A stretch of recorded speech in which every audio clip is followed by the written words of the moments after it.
Gambian people, they are fed up of the incumbent government right now. Meaning the NPP government. NPP Gambians government are tired of NPP government. To eradicate corruption in this country right now.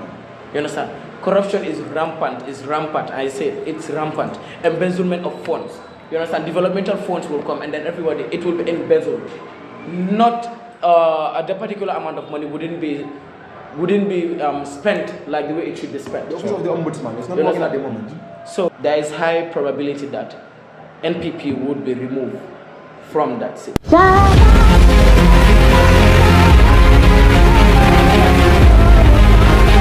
So today our discussion is going to be anchored on Gambian politics. We have seen right now election is fast approaching. We had about more than 14 political parties form here in this country. So if someone asks political parties, what are political parties or the political parties, what comes to your mind? Well, regarding my own understanding, political parties, this group of people with same aim and ambitions coming together, seeking for political power, you understand, to control over a government. Peacefully. Through elections. Through elections, I can say. That is political parties. Exactly. Gambia, right now, we have seen more than 14 political parties in this small country called Gambia, a population less than 4 million of people. A country like the Gambia, small as, in fact, 3 times in the size of Senegal, we have in 14 political parties.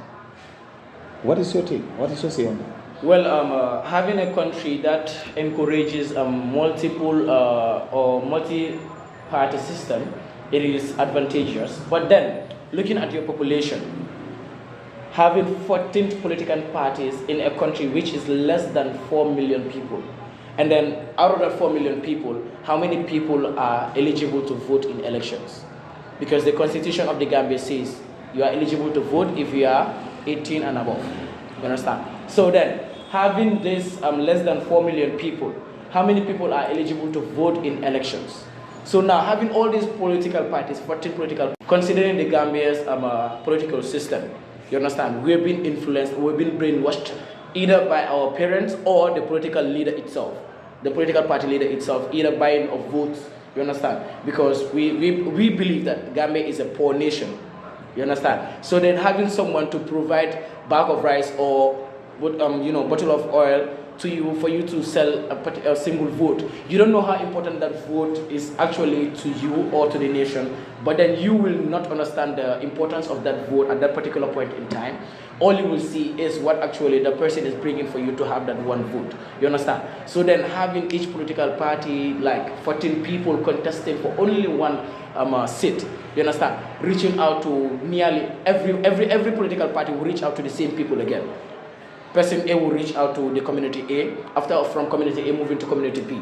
And then you have the person B from community A back to community B. Same agenda, same party manifestos without proper looking in depth of their political party manifestos. You understand? So having all those 14 political parties, I don't think it will foster development as far as the Gambia is concerned. Looking at the population of the country currently. Babukar, comparing the population of this country, less than 4 million, with 14 political parties or more, what is your perception there? Okay, before we move on, I would love to at least spit out some of the statistics I have just derived from my phone through Gambia demography, which is talking about sex, gender, and other stuff as well. There have been a statistic that was given as to 2024, regarding 2024. They said the Gambia's population is approximately 2,759,888 people in the Gambia. Now we look at the aging population, is the age population regarding people, the dependency ratio as well. From 0 to 14 is approximately 40%. The dependency population from 60 to above, it's 3.2%. And now the aging or the working population itself is 55.6%. Now, moving on to individuals that are able to vote in election, it's about 800,000. Where is it? 800,000, approximately 800,000. So, looking at the population, we have about 2 million people in the Gambia. Approximately 800,000 people are able to vote in election. It does not require for people or for individuals to establish up to that amount of political parties just to make sure that they rule one government. to be frank, having a multi-party system, it is important because it is also going to bring out individuals with different ideas. Yes, to be frank, if we, example, we are 3 in number. We establish our own political parties. But now we have different ideas regarding to how we want to develop the Gambia. Maybe my aim is to come and make sure that anything that I work for, I put it in my pocket. Your aim is to do something else that you know that is going to foster development in the Gambia.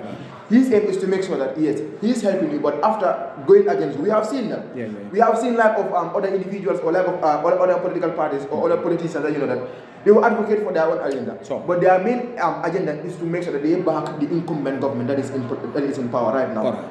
So you see, so with that, it is of zero benefit for Gambia to have about 14 political parties. But then political parties serve as a watchdog to an incumbent government. Political parties help in the smooth change of a government. So you say in Gambia, it doesn't work for the Gambia to have more political parties. Compare it to our current population status. How can the Gambian people able to change a government if Gambia is not having many political parties?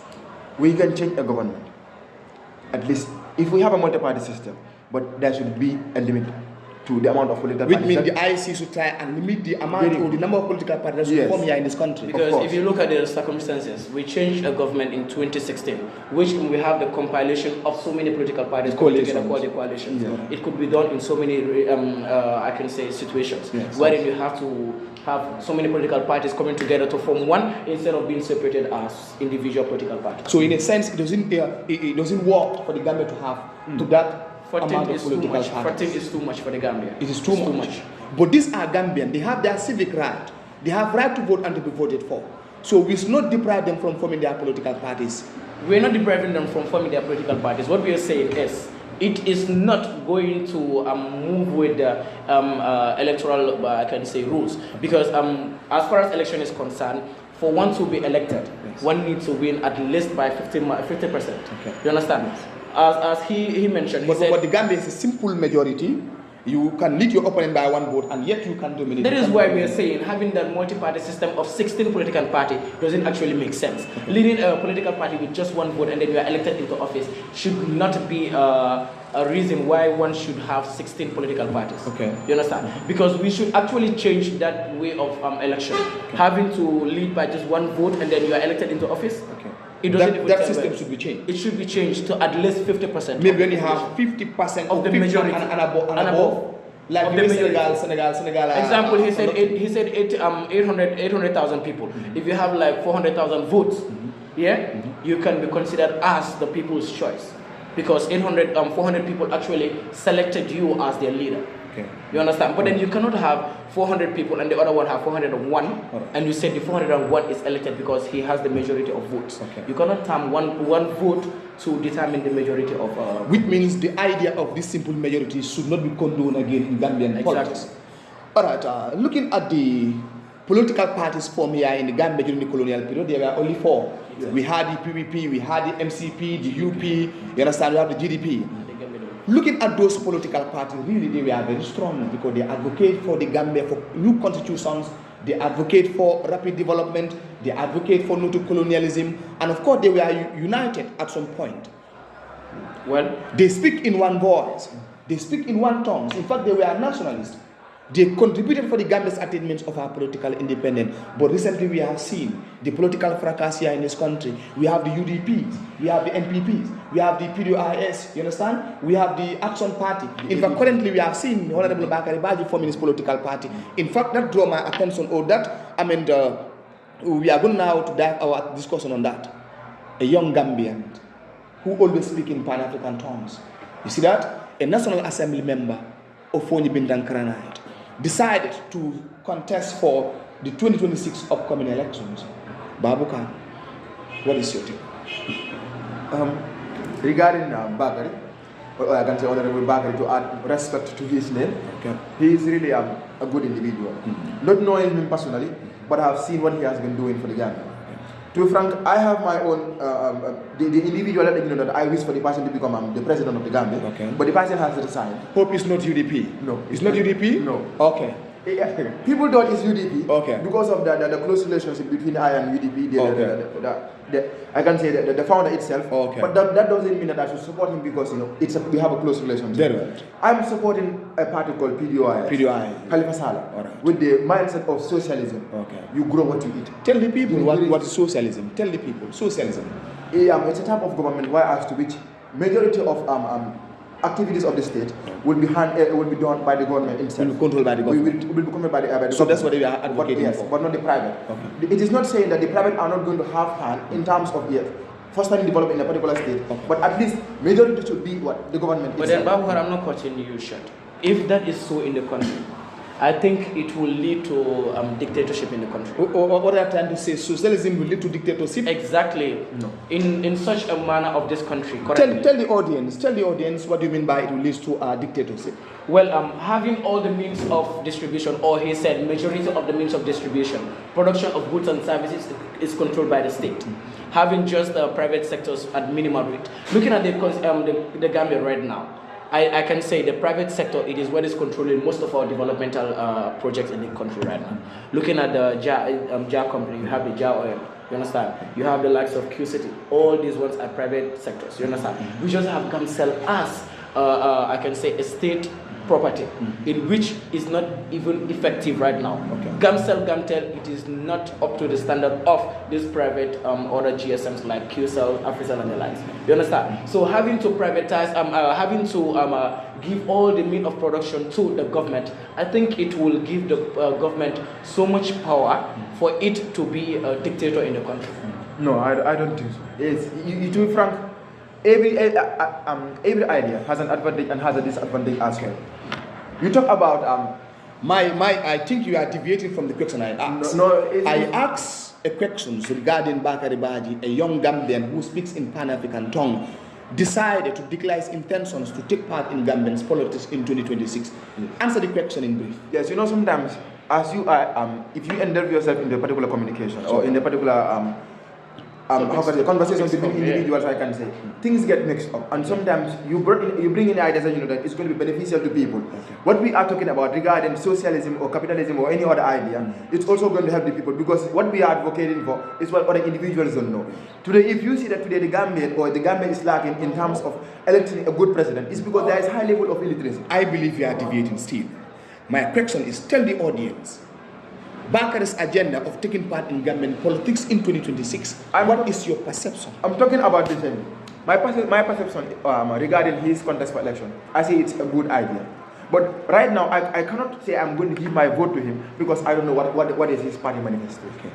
I'm not saying you give your vote for him. What I'm saying is, what is your... Because looking at Bakary, most of the time in the National Assembly, he'll be there, representing his people in a loud voice, speaking in Pan-African languages. You understand? So, Bakary having the intention to declare his wishes to contest in our Gambia's elections, would you support him? Would you support his cause? Would you support his party agenda?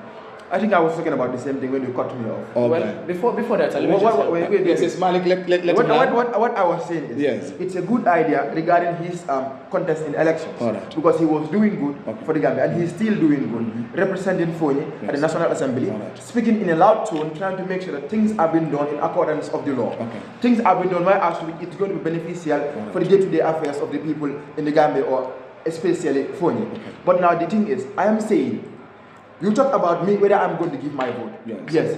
I will give my vote if his party manifesto is in line with the idea I have or what I think is better for the Gambia. Right. I'm not saying I'm a highly educated person or an educated individual, but I know what is best for myself and what is best for other individuals as well. Yes. So I'm going to vote for him based on his party manifesto. If it is not good or if it is not in accordance with what is going to develop the Gambia, especially Africa at large, I'm not going to vote for him. Thank you very much. Now to Malik, I believe, having seen many political parties already emerge, I have the intentions, of course, wanting to run a government, and you are the president. Before I formed my political party, I believe it would have been better. I confront you as a president, I talk to you nicely, I would say, Mr. President, I believe these are some of the things which, when implemented in your government, is going to enhance slow pace or fast pace of development It's going to promote economic growth and economic development. It's going to create employment for our Gambian youth. Before I use my money to go and then register a political party, what is your take? Well, in this world, who doesn't like enjoyment? I can say. Being a president, we all know it is very, very, very nice. So now, you as a citizen, like you said earlier, you said everyone has the right to be voted and be voted for if you are a citizen. And if you are eligible. And then Bakary is eligible. You understand? He wants to enjoy every bit of enjoyment presidents are enjoying. So, when I know that, so when I tell him my plans, or actually you have the plan in mind, before telling it to someone, and then the person will be praised, and the person will forget actually what you've given or what you've said to the person, why not I myself, one for one, seek for that position and then try to implement the ideas I have. But then looking at the time frame, it is very, very short to register a political party too. Just a year to the election now, I can say. 2026, we are heading to the poll. You understand? So now, having to form your political party now, to register your political party, how many people can you get? You're representing Fonyi, yes? But then, do you think like the people of Fonyi will actually be behind you fully? Like if you form your considering that the ex-president is a resident of Fonyi, and in the party, in fact, most of the supporters of APRC reside in Fonyi. And right now, the party is divided. We have seen No to Alliance, we have seen APRC. Exactly. And Bakary, of course, live in the hearts of Fonyi, wanting to establish political parties. I think, don't you think there is a suicide for him? Well, for the fact that the party is being divided into two, No to Alliance and then the APRC, having Bakary Baji to want to form his own political party, I don't know which name does he want to give to his political party. But right now he stands as an independent. As an independent candidate. But then people of Fonyi actually loved him because he is representing them in the national parliament. You understand? Trying to make laws that would benefit Fonyi at large. You understand? So then having to form his own political party, so many people will come behind him. But then will those people actually look in depth of the party manifestos before they will actually go stand behind him? Because being in the parliament and then being a president is two different things. Exactly. You understand? Yes. Because in the parliament, bills are being thrown away. You understand? The legislation are being proposed by the Speaker of the House. So from there, we have the representative from each region or representative from each area to actually see if that proposed legislation or the bill is actually favorable to the nation or at their particular representative towns they are representing at large. You understand? Yes. So now, being a president, actually, it has to come with advantages and disadvantages, like I said. Being in parliament, it is not a single voice, it is the majority that carries the vote. But being a president, you can pass the bill into the parliament and then they will decide, but then you will not be there to decide it. So I can say, for him being a president, it will be a good step for him individually, but then for the country at large, you know, they are the ones making the laws of the country. Yeah. I think when he becomes the president, all the laws that will be made into the country will be a very useful one, to my own understanding, because he is actually currently in the National Assembly and he knows all the procedures which are being taken. Some people are saying Bakary is highly educated, is an intellectual, you know, he loves Africa and the Gambia, or Gambia and Africa at large. And the best place for Bakary is at the National Assembly. That's where he can go and represent his people. That's where he can go, and then of course, with his people, they make law for the Gambian people. But now if Bakary is no more in the House of Representatives and decide to take part in presidential elections, hope the Gambian people will be represented to the max. Regarding Bakary is no more. Halifa Saleh is no more there. Those who are going to be there, perhaps maybe they don't have the mindset to represent their own people in their own constituency. Babuka, what is your take? Okay, you look at it, after every presidential election, that's usually National Assembly election. Not so. So, with his own party, he can form or he can bring out his people, people that you know that he wants them to represent him at the National Assembly, because each and every party you have a representative at the National Assembly, not even being the party, each and every constituent. So for that being the case, if he has his own people from different constituents, he will tell them, this is what I want you to do for me, because this is what I was facing when I was in the National Assembly, these are the advantages, these are the disadvantages, and these are ways in which you can debate, or you can debate on a particular bill for it to be able to become a law. So therefore, for him, for the government to be able to survive, if he becomes president or after the 2026 election, he can formulate his people, make sure that in the National Assembly election, he wins majority of the seat. That is how Gambians can escape from any crisis that is going to occur. But other than that, if that did not happen, we are going to be in a disastrous situation, especially in Gambia at the moment right now. Especially in National Assembly. National Assembly. If I understand what you said, which means Bakary should form this political party and contest for presidential elections. Yes. If that is what it's going to be, if that is what is going to be in line with. Okay. Example, right now we don't know what is his party manifesto. But I told you at the beginning, we have more than 14 political parties, and yet you are telling me Bakary should form his political party. Yes. As I was saying, many political parties is not going to be helpful in the Gambia. Yes. But sometimes inviting other political parties or allowing other political parties to be established, it's important at some point. Maybe the IEC can put a particular limit on the amount of political parties. That is why there is party nomination. Very good. Whereas the political parties will have a limit. Yes. From there, if we want, we can have 100 political parties, but only 8 is going to qualify, or only 5 is going to qualify. Okay. It can be in that particular By going through their credentials. Yes. Okay. Only 8 or 5 can be qualified. Okay. So if that particular amount is qualified, and if Bakary's party manifestation is good, yes, or party manifesto is good, yes, he can be amongst those 5. Yes. And if he is amongst those 5, yes, and still now his advocacy is good in the eyes of people, yes, and people realize that yes, this man is here for us. Yes, he is going to win. And if he wins, he can also formulate other individuals, telling them, I want you to stand for National Assembly election, okay, and serve as a majority for my party at the National Assembly. But I, for one, of course, I believe before you form your political parties, there are people suffering in your constituency. Because you're having the resources, you understand? Running a political party is not an easy task. You have the resources. Go and take some of those resources, build some infrastructure, promote some development, support the women, support agriculture. Then and you start to form a political party. But when you look at the Gambia and Africa at large, you see people from nowhere. They will just come and say, of course, I want to be a president. I want to contest in an election. People don't know you. How can you bring development if you don't start it from the grassroots? But then I'm looking at being a member of a parliament. Development is limited to your constituency. I'm not referring to being a member. Yes. Development is limited to your constituency. So, and then being a president, it is open. The country at large. You understand? Yes. And what you're trying to say here, the money he will use to form a political party, he can actually use that money to develop his constituency. No, I'm not saying that actually, but because I believe he must have some resources at hand. Let him promote some developmental aspect to gain the attentions of the people. You understand? Because this is what I believe in. If you want to contest for a political party, but then formation of political parties doesn't have to go actually with contesting in election in that particular year. He can form his political party and then wait, not this 2026 election. He wait for the 2031 election. Okay. By then, the political party will be a very strong one, will be renowned to everyone, and also you were saying the constituency will be well developed, okay, and then people actually see, well, he's developing his constituency. Okay. Why not we give him our vote so that 2031 he will actually develop the Gambia at large, not just his constituency, but the Gambia at large. Okay. We have seen the party like UDP. We have seen political parties like PDIS, NRP, many political parties for that matter, who were in existence in Gambia for more than 10 years, for decades. They never win presidential elections.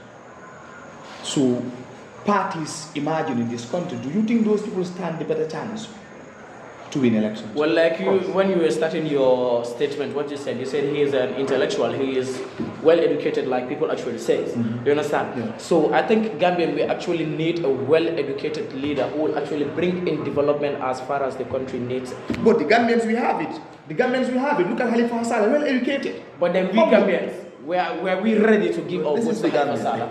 And now yet we are having Bakary coming. Do you think? Thank you very much. Bakary is in the parliament now. Okay. Having to form his political party now.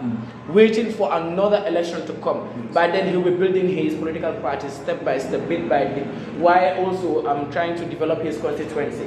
And then people actually see, yeah, Bakary Baji is actually developing his constituency. So why don't we give him our votes so that he will develop the Gambia at large? That's what I was saying. In fact, now you are coming back to my point. I said, before you form a political parties, encourage some developments in your constituency. But the information make people to know that you are, in fact, when you come as a president, you in fact encourage more development. No, what he did was he reframed your sentence. Okay. He tried to also bring in ideas. Okay. You talk about not participating in elections and using those resources to make sure that you promote development. Yes. What he is trying to say, you can form the political party while not taking election in that particular year. That is what I'm telling you. Okay. He reframed the sentence as well. Okay. All right. Thank you. Now we have seen some Gambian nationalists who struggled for the independence of this country, like E.A. Small. He never had an interest of forming his political party, but yet the Gambians today are celebrating him, are remembering him because of his landmark achievement. People like E.A. Small are the one that we need.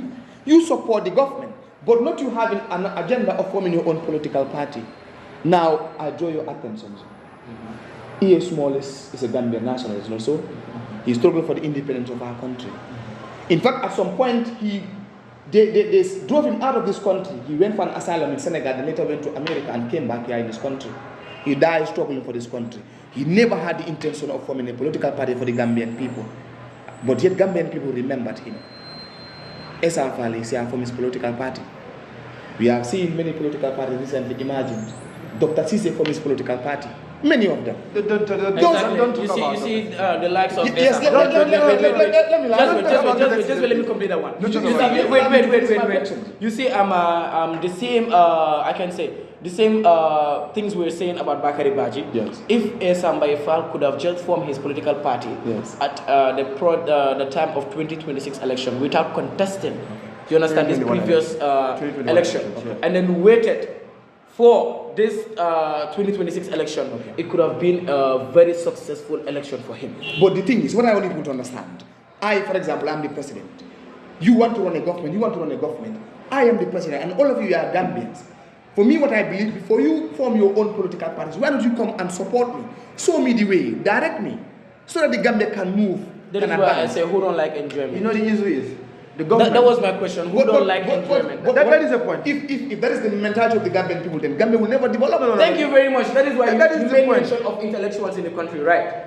The likes of Halifa Sallah. Yes. But then we were not ready to give him our votes because not all of us went in depth of his political party manifesto, right? Because if actually you went in depth of his party manifesto, you'll actually know that what this guy wants. It's inclusive Gambia, where everybody will take part in social development.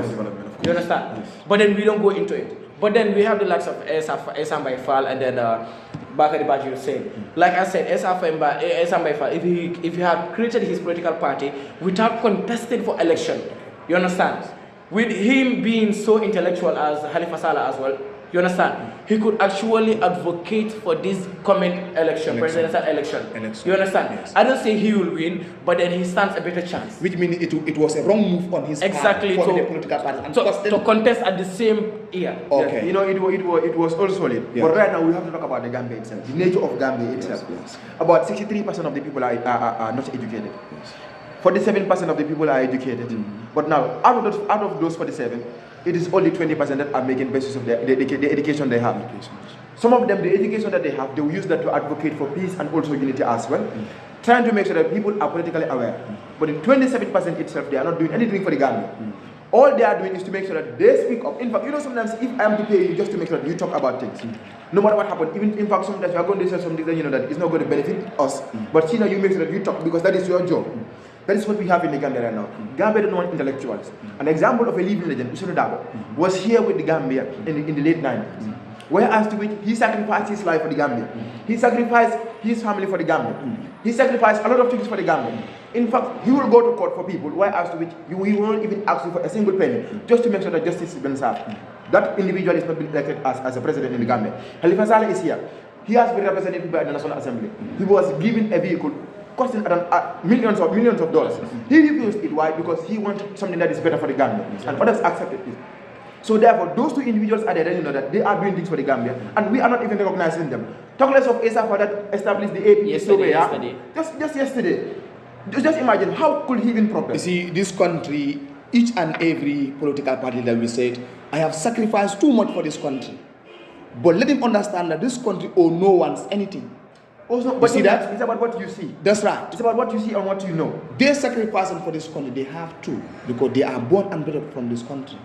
You see that? Now, UDP as a political party right now is a party that is too old. But Gambian people now, they are saying, we are tired of UDP.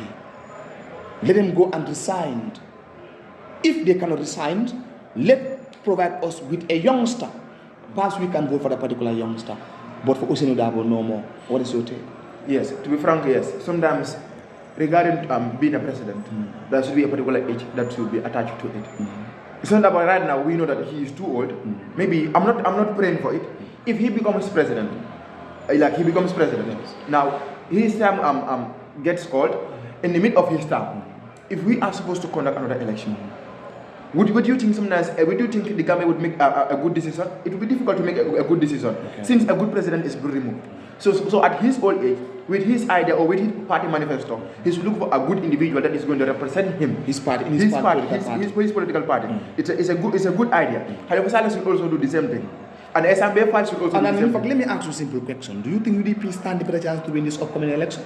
If they provide a better candidate itself. What of Ousainou Darboe? But look at Mandela, of course, when he was coming to power, he was old. People are saying he was old, but yet people voted for him in power. Yes. It depends. Regarding Ousainou Darboe, he has been there for a long time. According to other scenarios, in some elections he even won. But the incumbent government, what he did was wrong. Throw in votes and also make sometimes if people vote already, wherever your votes are supposed to be counted, your people that are supposed to be there, your polling people, they are supposed to go with the bus or to go with the vehicle. But in the 1997, is it 1997 elections? Which election was that? 1996. Which elections? The election, the first year in which UDP participated as a political party. Yes, it's around that end. Yeah. Yes, around 1996 to 1997. That particular election, Ousainou Darboe won. But because there was some things that were going underground, he lost it. Yes. And in fact, people knew, but yet still things went on. It was a dictatorial regime itself. So therefore, Gambians, we don't want intellectual people. In general, we don't want it. Because if 63% of the people are not educated, and 27% of people that that are educated, they are not making best use of it, only 20% are making best use of it. How do you think the country will develop? Which means, in a sense, Gambia, it is hard time for people to be aware and stop voting based on tribes and religious affiliations. Now, back to you, Malik, of course. I ask you a question again. We have many political parties. Among these political parties, there is going to be one that is going to win the upcoming election 2026 out of more than 14 or 15. Which party do you think stands a better chance to win this upcoming election? No one can predict the future. But looking at circumstances, parties, not all will contest for election because that is why we have the nomination for each political party. And then they will look in depth of the criteria or the individual itself. If the person is crime-free, you understand? All those criteria are being looked into before the person is being approved to contest for election. So we can say out of that 14, we can say maybe only 6 or 7 will contest for election. So now, having that 7, NPP, I know it's a must they will contest because currently they are the incumbent government right now. You understand? And the favorite opposition party, which is the UDP, will contest. You understand? We can have the Mama and the GDP and all the likes. APP, you understand? yes, APP also is coming. Yes. You understand? Sobia is coming. So now, having all these political parties, you cannot predict the future. But then looking at the current status of the Gambian people, they are fed up of the incumbent government right now. Meaning the NPP government. NPP Gambians government are tired of NPP government.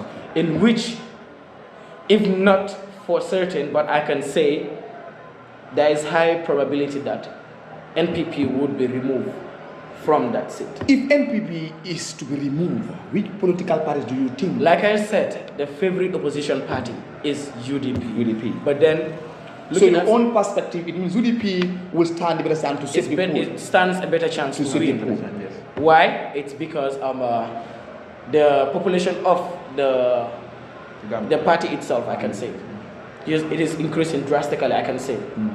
Because not just the Mandinkas, the people actually say tribalism, it is what is in the political system right now, the party system. But I said no to it. Because if you look at NPP, we have Fullers there. Yeah. We have Mandinkas, we have Jolas there. Looking at UDP, we have Jolas, we have Fullers, we have Fullers as well. Definitely. But then, looking at the developmental status of the country right now, people are actually suffering. Agriculture is no more in place. You understand? So now people are actually fed up.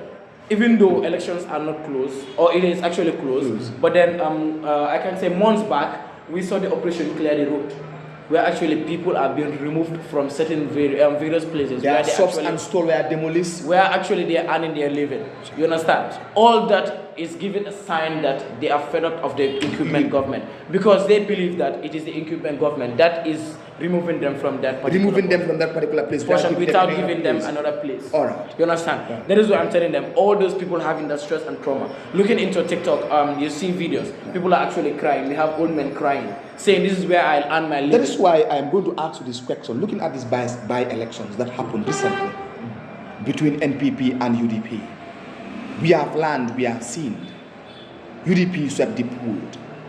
They restored back again a representative from UDP political parties.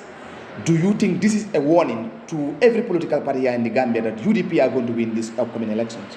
Well, like I said earlier, they are the favorite opposition party. It's the sign. Because they are more stronger than any other opposition party currently right now. They stand a better chance to win this upcoming election. But then, let us sit and think, what will the Gambians actually put into that voting pool? Because when election is approaching, everybody tend to develop your area which you actually want people to see. You understand? You can buy votes. You can actually develop a particular area, and then you see, when you vote me back into office, I will develop this so. You understand? And when you are put back into office, you hold your hands back and then sit back. Yes. Unless and until election is coming closer, that is when you want to develop.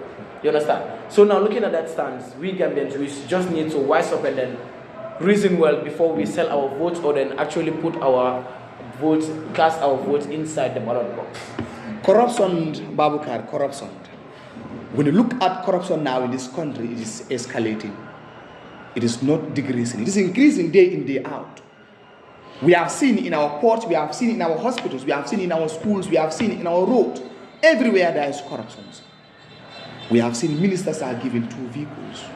One for your work, other one is for your private business. We have seen ministers have been paid, and yet these ministers are not content for whatever they are paid for. What is corruption doing to the Gambian people? It is killing us. It is killing us like inside. Sometimes, to be frank, they will say we are young and we don't know anything about politics. But we observe, we are learning. We have been taught civic education at school. We have been taught what is government at school. With all of these things being taught to us and through our observations, as an individual, you should be able to think and know what is really going on. To be frank, the corruption in the Gambia is too much. And sometimes, if you look at it, it will not come to an end until and unless this incumbent government is being thrown out of power. Is this the only incumbent government? Is it only the government that is engaged in corruption? It is the incumbent government that is into most of this corruption that has been done into the Gambia. Okay. We talk about the private sectors being engaged into the activities of the state. Today, there was no oil, petrol, weeks back or a month back. Yeah. Why was there not oil? Because they were trying to make a strike. You know, sometimes there are business strategies that people use. I went to Senegal this past election. Hearing people, what they do is, if they want to advocate for a particular thing, they will put a stop to it. Like for example, teachers. Yes. When they want their salaries to be anchored, what do they do? They sit at home. Same thing happened. There was petrol in the country. They were saying there was no petrol. There was petrol, but the gas stations refused to give us petrol because they want to increase the price. They want to make sure that the price is being increased. And in fact, if you look at the outside market, some of the prices are not being increased. They just come together, form their meeting to make sure that they earn a high amount of profit. And these individuals call themselves Gambians. These individuals want to make sure that they promote development for the country. Yes, they are promoting development. They are making life smoother, but to be frank, they are making life development life difficult for the. Who to be blamed is the question now. Who to be blamed? Who to be blamed is the government. How the government? How the government? They are the ones ruling this. What of the citizens? They are the ones ruling this. What of the citizens? The citizens cannot be blamed. To be blamed, of course. No, they have to be blamed because the citizens are the one that elect the government. When the government came to us, in fact, example, 2026 elections, 2016 elections, when the incumbent president came to us, he came to us with a good manifesto. In fact, how the coalition was formed, took a lot of procedures. Hesafal was there, and Halifa Saleh was there, and other political parties. But rather, they select or they nominated Barrow to serve as the leader, and he was voted into office. But before that, how did he appear before people? One of the things they brought was they were going to sit for 3 years. After that, they were going to have a ground level election. That was the idea. And what they also brought in was the idea. The main purpose of the 3 years is to make sure that the incumbent government at that particular time is removed because he is a dictator or he was a dictator. So these were the things that came to us, and we accept it freely like that. But now we came into power and we change. Sometimes every face has a particular face behind it. Sometimes the face that you are seeing that a person has is not the real face. When I'm talking about the, I don't mean the person has two faces. Yeah. We are talking about the character that the person has inside. Exactly. Now you can say a sheep in a, I don't know, a wolf in a sheep clothing. Very good, a wolf in a sheep clothing. So therefore, you appear before people innocent, and after you have been put into office, you jeopardize the entire system.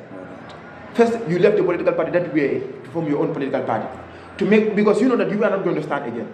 Because that was the main idea of the coalition itself.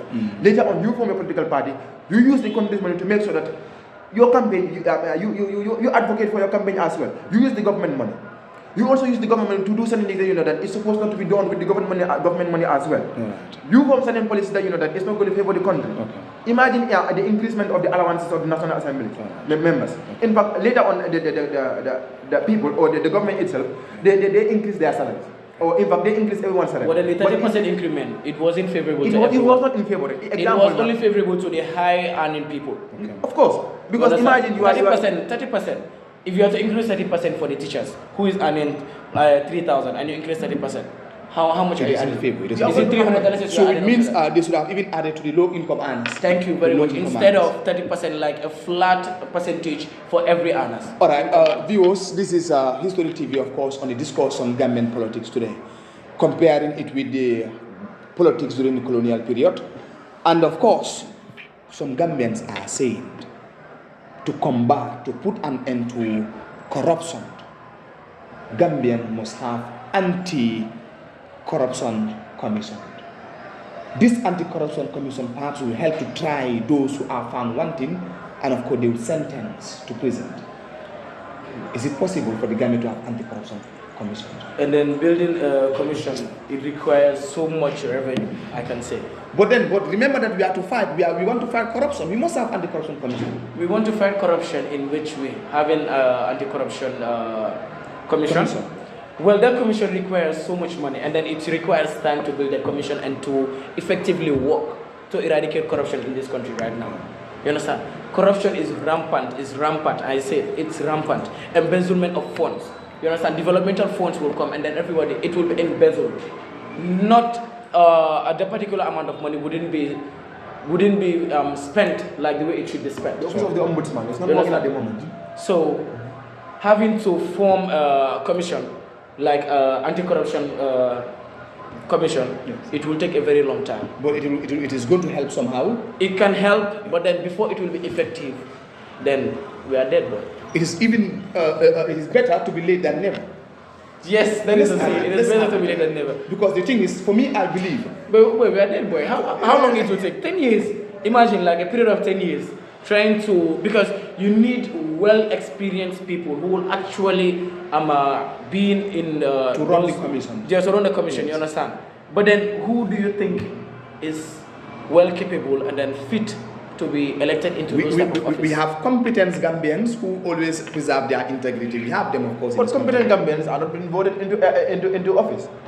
So therefore, it's not about you having the eligibility, but sometimes it is what we need right now is for Gambians to be aware. Gambians have to wake up. Awareness. Gambians have to wake up. We lack awareness. Awareness, it is what is killing us at the moment. We lack awareness. Sometimes, in fact, sometimes I can say, to be frank, the incumbent government, these people are real politicians. They are good politicians. The most advanced countries like China, if a person is alleged of committing corruption or engaging in corruption, the person is killed.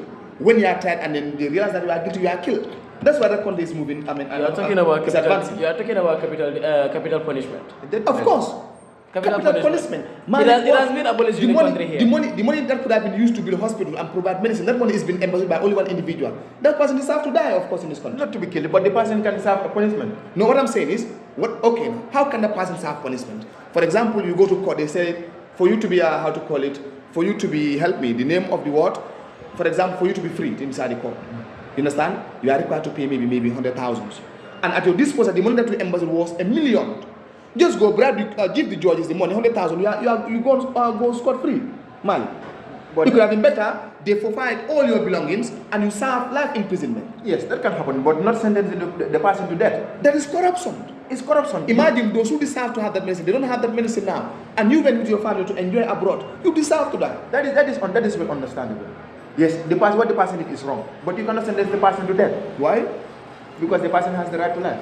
Exactly. Very good. That is what you are right. You are right. That is what is so but the person should understand that he is also violating other people's rights. For instance, I am the health minister. Money has been given to me for me to go and buy medicines. But that is why he is saying other punishment could be served to him other than killing him. Okay, now the other punishment that we can use as a country is we are going to forfeit all his belongings. Properties, exactly. We use his account, seize everything now. In fact, he served in prison. Very good. And when he's serving imprisonment, he can be doing other works as well. Agriculture. Engaging into hard labor as well. Agriculture. Teaching a lesson as well. So these are measures we can use to rectify those things, but not by killing. Okay. So capital punishment has been abolished since. Because but imagine these are people that are killing other people. But the issue is they are killing other people. Some have been accused wrongly. And if those people fall under that trap. Just look at John Coffey. Okay. The case of John Coffey. He's been accused of murdering a young girl, I don't know, 2 young girls. Okay. But then, he was executed having electric shock on him. Okay. He was seated and then he was shocked, electrified. You understand? Mm-hmm. So then, he wasn't guilty. Because there so many judges have looked into the case over years now. Yeah. But they said there were no clear evidence. But then still, they went on and executed him. You understand? Yes. Which shows that capital punishment is not a way to judge somebody. Yeah, what I'm saying, if a person is tried and the person is guilty, he can serve capital punishment. But these are people killing Gambian people. Just imagine one individual taking millions that could have been used, in fact, to help many people. Look at now Gambian people. You go to the, in fact, now you tell the Gambian people, go to the hospital, say, no, I'm not going there. I prefer to go to the pharmacy. Why? Because you'll go there and queue and pay your money. There's no medicine for you. There is medicines. Just imagine, each and every corner here, there's pharmacies now. But in our main public hospital, there is no medicine. This is a tragedy. It's dangerous. That's why I said now, in order for the Gambian people to refrain themselves from corruption, we deserve capital punishment, Malik. We are tired. For 60 years as a country. Maybe drastic measures can be used regarding those particular aspects, but not by killing. When a minister is arrested here and a minister is arrested, taken to mile 2, then another government come, we reinstate the minister back to the position. No. That's why corruption will never end here. But it should be put in the constitution as well. If someone is being arrested or is being prisoned. But this is what they said now. Look at Muhammad Sabali was deprived from taking part in government politics, and recently he's taking part. Just look at that. He was in mile 2, alleged by Jami. It was the commission that says, the Jami commission, that he cannot take part in government politics anymore. But look at him right now, the right hand of Barrow. No. Just look at, that's what I'm saying. Well, how can these people end corruption here in this country? But maybe he was being released for a particular reason. Yes, because during Jami's time, others have been locked for no reason. And the lack of President was locked for no reason. But Babuka, this was the commission, Jani commission. People who were locked for no reason. It was the Jani Commission, I'm saying. And what is the success of Jani Commission? It was successful. The government failed to implement. Jani Commission, the government failed to implement. Because the ministers in return, they went and they were the very one buying Jami's vehicle and they were using the same vehicle. But the issue is, what were the crimes that particular individual committed? To an extent, he has to be locked to my 2 prison. Corruptions were committed. And if he's been... Jami don't close a person without having to commit a crime. People like you... People were locked. But anyway, looking at the TRRC, how many people confessed before the judges, saying that they were being convicted or they've been, you understand, they've been judged or they've been imprisoned without without being guilty? What I believe, that was their own side of story. No. We only had it from one side. There is not only one side. You see that? What I'm saying, to pass judgment, we should hear it from both sides. Then we make our analysis and then we conclude. For me, that's what I believe. Okay, so now do you believe the TRRC was well conducted? It was well conducted. It was well conducted. It was well conducted. So now, do you believe that we need to have Jammeh back in country to face justice? Jammeh must face justice. That is a matter of Yes, course. he should face justice. Jammeh must answer to the cry of the Gambian people. So many people were brutalized. You understand? So many people were killed. Some disappeared in this country. Do we know whether Jammeh is the one who gave them the audacity to do that? Do we know? We don't know because we don't hear from Jammeh. And that is why I love this quotation. This living legend, Mr. Dabo, he made one of these quotations. He said, Koit face, par alu, par se face. That is to say, he who does things through people does it himself. So therefore, if I have to make sure that things are being done through you, by a different individual, I'm the one who did it myself, not you. Today, look at the phones that we are using. Most of these phones we are using, it is made by Chinese kids. You see that? Yeah. So now, but if this one is being published to people, who made this one? Is it not Samsung? But it is made by Chinese kids. So therefore, authority is from Jammeh for them to be able to involve in that particular activity. Yes. That is the same thing we are talking about. You in fact say Jammeh did not lock people because they committed crime. It's a disrespect to living legends. I didn't say that. I said whosoever was locked by Jammeh, know that the person must have done something wrong. And that did not happen. The person must have done something wrong. Korosise was locked for no reason. That's what I'm saying. That is right. That's why I said we just hear it from one side. From different sides. Not from Jammeh in particular. Yes, you look at Baba Joe. You look at Baba Joe. Yes, he was among individuals that were helping the Gambia. Yes. Helping the students to make sure he was paying for their school fees before. Yes. But because Jammeh felt that this man is going to overthrow me, yes, that was why he was locked. Okay. But now, it wasn't even that one person, but different individuals. Right. That was perhaps for now, let's say that is an allegation for now, because we don't hear from Jammeh. You see that? It is not an allegation, because it has been said by different individuals. No, I am not running away. I am not running away. You want to run away from it. What do you do not? Now you want to base the thing on being an allegation. Okay, no, what I'm saying. That is what you want to say. You want to base it on being an allegation. If you come and said I did this, but you don't hear from me, that is an allegation. No. That is why you ask, will Jammeh face justice, or should Jammeh face justice? I said yes, so that the Gambian people can listen, can hear from all the allegations which were meted on him. Then therefore, what I'm trying to say is, therefore, court cases will not prevail. Because look at other court cases. The court will ask you, do you commit this murder? And you will claim that, no, you did not commit the murder. When people see you committing that particular murder, it's a witness. I witness you doing a particular thing. That is right. And now that is why I went to court. I confess that you did it. That is why. But now you are making false accusations. That is why we call it as commission of inquiry, to inquire, to know, to investigate. They made inquiry. But if you have witnesses in a particular inquiry, yes, inquiry were made, but they were not thoroughly made. That's what I want you to understand. Inquiry were made because people were victims were called. Yes. They came and testified. So what I'm saying is, for us to know that this one is genuine, we must hear it from the horse's mouth. Is that not the truth? Sure. All right. That is now, let's go back to another question. Let's take another question. Of course, we are seeing the political landscape of our country right now. In fact, let me draw your attention back. I told you there are ministers who commit crimes, they are taken to jail. Right now, they are working with the government.